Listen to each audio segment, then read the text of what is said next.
Ce shiur est dédié pour la Refoua Shlema, la guérison complète et rapide de Eva Bat Ninette d'Emri.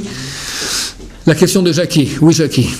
Je voulais savoir comment, si l'homme est fini, il peut croire à quelque chose d'infini, particulièrement avoir la foi dans un cadre de.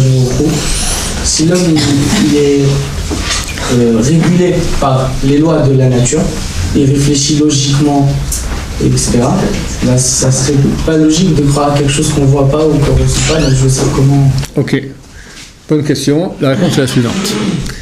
Nous sommes formés de plusieurs parties. Et le corps.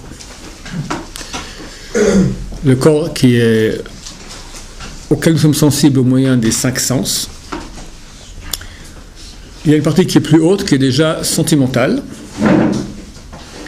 Après, il y a l'imagination. Et tout en haut, il y a la raison. Alors, on va se borner aux 2 dernières choses que j'ai citées. L'imagination et la raison. L'imagination, comme son nom l'indique, elle montre des images. Et quelqu'un qui ne fait pas attention à cela vivra 99,9% de son temps dans l'imagination. Il s'imagine des choses, il s'imagine comment ça va être, il s'imagine qu'on lui veut du mal, ou qu'on lui a fait du bien, ou que ça bien ce sera comme ça, et qu'il sera riche, il sera heureux, il sera machin. D'accord? Ça c'est imagination. L'imagination ne peut voir que des images. Or toutes les images sont finies. Donc une image de l'infini. La raison, elle, ne voit pas d'image. Un raisonnement, c'est si je dis maintenant, si A est égal à B, B est égal à C, alors A est égal à C. Un gosse, qui n'a pas développé encore sa raison, lui, il voit des images. Il voit A égale B, B égale C, alors A égale C. Il voit les lettres et les égale. Mais quelqu'un qui développe sa raison comprend que, sans qu'on voie maintenant A, B, C, on comprend, c'est un raisonnement logique. Sans voir d'image. On développe beaucoup dans la Gemara. La Gemara elle va utiliser des scènes, des cas, qui sont des cas concrets, mais par ces cas concrets, elle va développer en nous une analyse rationnelle de ce qu'on voit. Et tu vois que des fois, le type il va se concentrer, il voit qu'est-ce qui s'est passé. Alors le type il est tombé, il a trébuché, il est tombé dans un trou.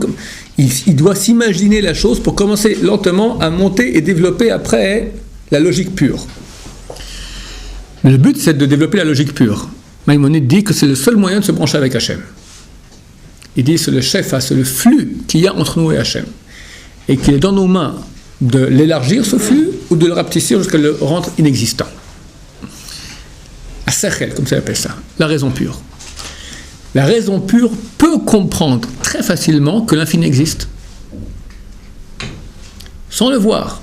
Mais on n'est pas obligé de voir pour croire. Par exemple, tu ne vois pas ma pensée. Pourtant, tu n'as aucun doute qu'elle existe. D'autres exemples de choses qu'on voit sans croire. Pardon ? Qu'on croit sans voir. Pardon ? L'amour. L'amour, c'est un sentiment, donc on le vit. Une réalité. Par exemple, si on le voit, on va dire... Bon, on peut dire des choses qu'on ne voit pas. Prenons un exemple. Je prends ici ma clé. Je la lâche, qu'est-ce qui se passe ? Tu peux essayer 1 milliard de fois, jamais elle monte. Comment ça se fait ? Normalement, je devrais la lâcher, elle devrait rester sur place. Il y a une loi dans la nature que les choses agissent au moyen de... Il faut exercer une force pour la mouvoir. Donc, comment ça se fait que maintenant, elle tombe ? On répond, il y a une force. C'est de quoi il y a une force ? Il y a une chose que tu ne vois pas, qui agit. Pourtant, elle est là. Et pourtant, tu ne la vois pas. Tu en vois peut-être le résultat. Bon, nous, on a le monde pour voir que Hachem existe. Maïmonide va dire une preuve très claire comme quoi Hachem existe. Très rapide, et on peut bien sûr développer ça presque à l'infini. Il dit, on voit que dans le monde, il y a des mouvements infinis. la Terre tourne autour du Soleil de façon infinie. La Terre tourne sur elle-même de façon infinie. Dans les atomes, les électrons tournent autour du noyau, le mouvement infini. Maintenant, forcément, pour créer un mouvement infini, il faut avoir une force infinie. Tu ne peux pas créer une chose qui soit plus grande que toi. Quand tu as un créateur et une créature qui est plus grande, toujours le créateur. Parce que le créateur est capable de donner une certaine force dans la créature. Si le créateur peut donner à une créature une force infinie, ça prouve que lui-même il a une force infinie. Ça prouve donc, la nature nous montrons qu'il y a autour de nous des éléments qui ont une force infinie, ça prouve qu'il y a derrière eux un créateur, quelqu'un qui a fait cela, qui a une force infinie. Et le tour est joué. Tu ne le verras pas. Mais ta raison peut le comprendre. Maintenant, un autre travail qui est un travail de foi, de mise en relation avec ça. Ça, c'est autre chose. On va en parler tout de suite, il y a une question. Oui. Quand la cause est plus forte, entre guillemets, c'est la conséquence. Oui.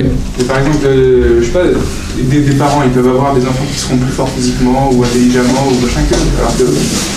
Mais c'est quand même eux qui ont insufflé ça chez les enfants, c'est pas venu d'autre part.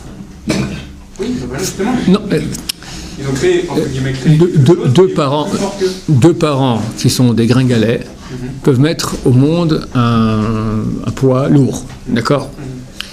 Mais le petit spermatozoïde dont vient le poids lourd, avec l'ovule dont vient le poids lourd aussi, ils avaient en eux des gènes de poids lourd. Mais ils n'ont pas pu en disposer pour eux-mêmes. Ok, mais ces gènes venaient d'où? Elles étaient où? Chez eux. Ça veut dire qu'ils sont plus forts qu'eux. Donc eux avaient en tout cas la capacité, avaient en eux la capacité de créer cela. Ce truc-là ne s'est pas fait par lui-même. C'est quelqu'un qui lui a donné son poids lourd. Qui? Le père et la mère. Ah, le père et la mère ne sont pas poids lourds. Ok, mais néanmoins, ils ont en eux des gènes de poids lourd. C'est pas comme le cas dont je parle. Tu me dis qu'Hachem peut-être qu'il est fini, et alors il a créé une force infinie. Comment un fini peut-il insuffler une force infinie? Comment un UN fini peut-il créer une force infinie? Impossible. D'où il tient cet infini? D'où il tient cette force infinie? Oui. Par exemple, un homme, il peut créer un programme informatique infini. Parce qu'il a en lui une raison qui peut concevoir l'infini.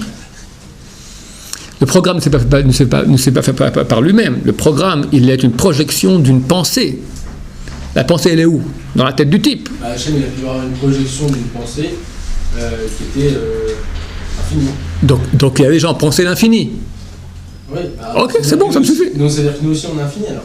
Certainement. On a une partie infinie en nous, Hachem, bien sûr.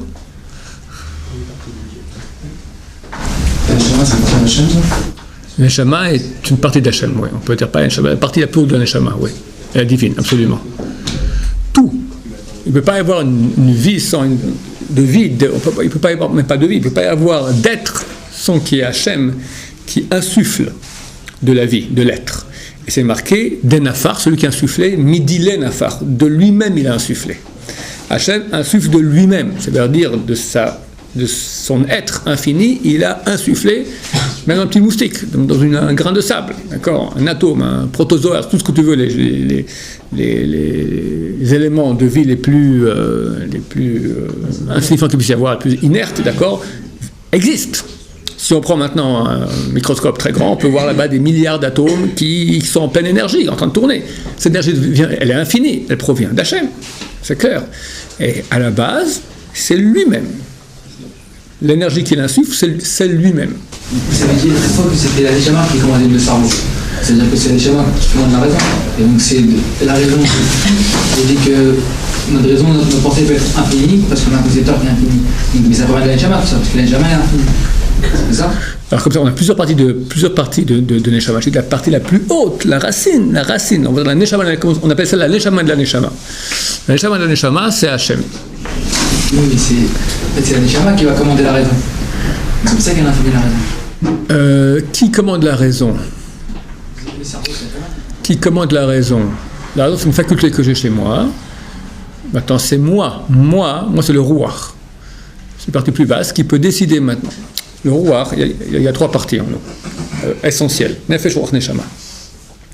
Le nefesh, c'est ce qui régit le corps. Les envies, les réflexes, les sensations. La neshama, c'est complètement raison pure. C'est l'éclairage d'Hachem. Ça sont 2 parties qui me sont données à moi. Moi, c'est qui? C'est le rouar. Maintenant, je sens très fort mon corps, je sens aussi très fort ma neshama, ou je peux sentir très fort ma neshama. Mais ce n'est pas mon vrai moi. Mon vrai moi, c'est ça. Donc, le rouar, il a le choix maintenant de suivre l'appel de la neshama ou l'appel de la pulsion du nefesh. Et ça ou ça toi? Si tu veux. Ouais, ça revient à ça. D'habitude, ça revient à ça. Ken? Même les animaux, ils ont part d'infini ou pas? Bien sûr. Ah ouais? Ouais. Comment une chose peut être? Il n'y avait rien. Et du coup, il y a eu. Hachem a créé. Hachem a envoyé une force qui a fait qu'il y ait. Le Kabbalah dit maintenant, chaque seconde, chaque milliseconde, chaque milliardième de seconde est plus petit, jusqu'à l'infini, Hachem, il insuffle, qui est l'être, l'existence, la réalité. Si Hachem arrête, il n'y a plus de réalité. Donc tout existe grâce à Hachem. Donc tout a une partie divine qui le... Maintenant, tu as une partie divine d'un escargot, une partie divine d'un grand sage Israël. C'est pas tout à fait comparable. La chose même, la partie divine, c'est pas juste Hachem qui insuffle. Elle lui insuffle quoi? On a dit des nafar, mindilé nafar. Celui qui a insufflé, de lui-même il a insufflé maintenant. Vu que tout ce qui est existant provient de ce qu'il a insufflé, donc ça veut dire qu'il y a une partie d'Hachem, mais petite. Tu comprends, on ne peut pas dire qu'un escargot est infini. Il a de l'être, parce que quelque part, il y a un petit millimètre d'infini qui arrive et qui donne être à l'escargot. L'homme n'est pas infini, alors il y a juste un truc infini à l'intérieur, mais lui n'est pas... C'est qui lui? L'homme. C'est qui l'homme? Ah, on va dire que l'homme c'est la neshama. Qui sommes-nous? Ton corps, t'as le corps. Maintenant, t'as ce qui fait vivre le corps, ça c'est le nefesh. T'as le rouar, c'est ta volonté. T'as la neshama, c'est l'appel d'Hachem. Tu as la chaya, c'est encore plus haut. T'as l'echida, c'est la partie divine, c'est la neshama de la neshama. Ce que je dis, c'est la partie complètement divine qui est ta source. Le vrai toi qui décide je veux pas, c'est le rouar. Ok? C'est quelque chose d'infini. Le rouar qui est branché à l'infini par le biais de la neshama chaya echida, lui-même il a un produit de l'infini, on va dire, comme l'escargot là aussi, donc il a quelque chose aussi d'infini en lui, très très petit, mais un rouar peut décider de complètement s'investir dans le nefesh, de devenir animal, de suivre que le plus. C'est peut-être l'homme qui a créé le monde. Je pas compris. En théorie, l'homme il a pu créer le monde puisqu'il est infini. Mais d'où il tient son infini? Il est créature, il n'est pas créateur l'homme. Et Hachem il est infini, mais c'est ce qu'il a créé. Mais il est créateur. Voilà, c'est ça, peut-être un homme. L'homme a un début, Hachem n'a pas de début. Le jour où l'homme a eu un début, il n'était pas, tout coup il a eu. Comment tout à coup il a été. Comment il a été? Hachem, comment il a été? Ah, ça c'est la question des enfants. Qu'est-ce qu'il y a avant Hachem? On répond à l'enfant, Hachem a toujours été. Oui, mais avant. Il a toujours été. Oui, mais avant le toujours. Il a toujours été. Et le gosse ne comprend pas. Pourquoi? Parce qu'un gosse, il fonctionne au niveau...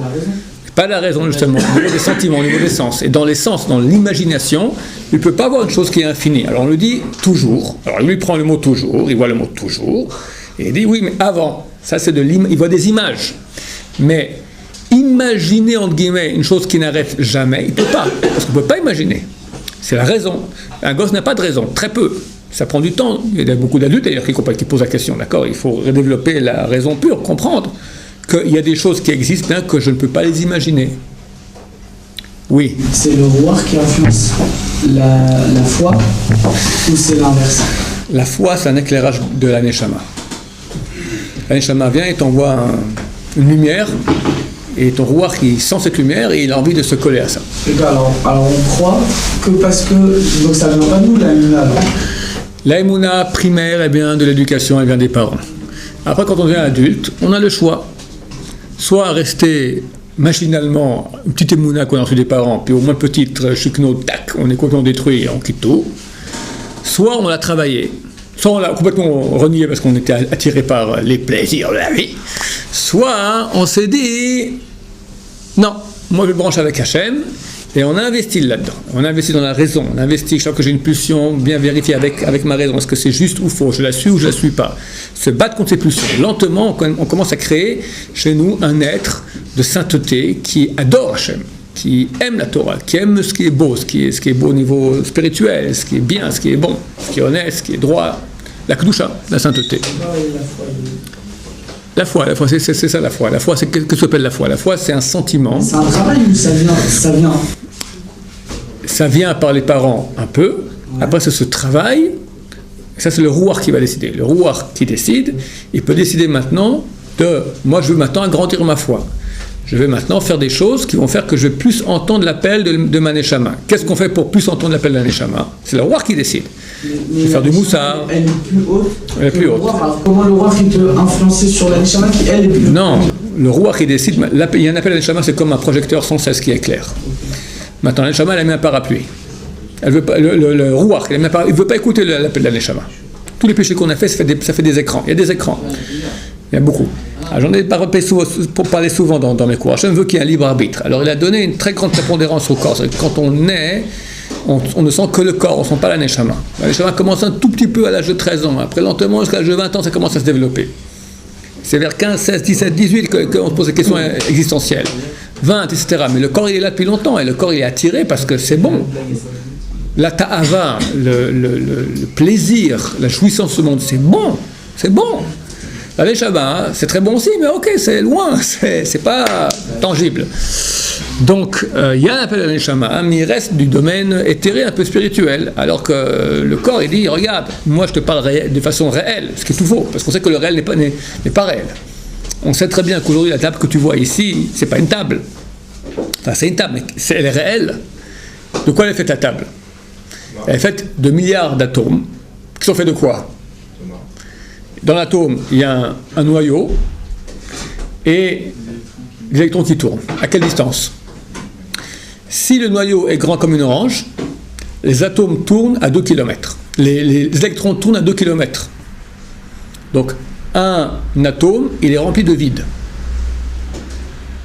Donc, si je prends que la matière, c'est-à-dire que je prends que les noyaux avec les électrons, si les électrons c'est de la matière, admettons, de la table, j'enlève tout le vide qu'il y a, la table devient invisible à l'œil nu. Et pourtant, je la vois. Poutre aux yeux. Comment c'est que je vois la table? Parce que les électrons qui tournent très vite, ils créent un champ électromagnétique. Et la lumière du néon touche ce champ électromagnétique, rebondit sur ce champ électromagnétique et touche ma rétine. Et moi, je vois la table. Mais en fait, c'est du vide. Tu me dis, ah ouais, mais si maintenant je m'écrase le nez sur la table très vite, quelqu'un prend une table et... D'accord, j'ai pas rêvé. Erreur, mon cher ami.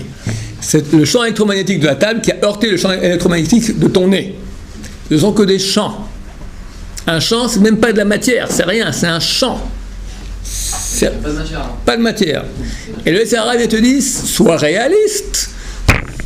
Et nous on dit, je ne comprends pas, la seule réalité qui est réelle, c'est-à-dire qui va toujours rester, qui a une réalité indélébile, c'est Hachem. Et lui, dans sa grande montée, il m'a donné un peu dans ce monde où il n'y a pas de réalité de lui-même. Tiens, prends ma Torah, quand tu étudies ma parole, tu te branches à la seule réalité qui est réalité. Et les gens disent, tellement ils sont dans le mal, ils disent, mais t'es complètement fou, ça c'est une perte de temps. Mais sois réaliste. De quoi, qu'est-ce que tu vas manger? Ce que vous dites, c'est tout part de ça avec ce qu'on pense. Vous dites que tout ce qui est imaginaire, en fait, c'est matériel, et tout ce qui est raison et réel, c'est le spirituel. Exactement. Exactement. Baruch Adonai,